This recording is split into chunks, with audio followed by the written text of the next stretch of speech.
اداکار شان شاہد نے حال ہی میں ایک ویڈیو پیغام جاری کیا ہے جس میں انہوں نے پاکستانیوں کو ملک میں ہونے والی توڑ پھوڑ کے تناظر میں اہم پیغام دیا ہے۔ ان کا کہنا ہے کہ پاکستان کو جوڑنا ہے، توڑنا نہیں۔ انہوں نے پورے پیغام میں کیا کہا، انہی کی زبانی سنیے۔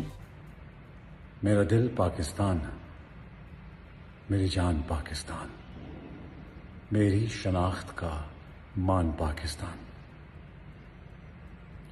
ہماری شناخت قائم ہے ہمارے اتحاد پر، ہماری یونٹی پر۔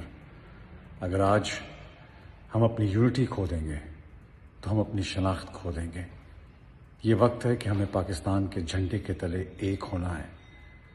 پاکستان کا ذرہ ذرہ، اینٹ اینٹ، جنگل جنگل، دریا دریا، درخت درخت، سب ہمارا اپنا ہے۔ جب بھی ہم اسے کوئی نقصان پہنچاتے ہیں، دل خون کے آنسو ہوتا ہے۔ پاکستان کو جوڑنا ہے، توڑنا نہیں۔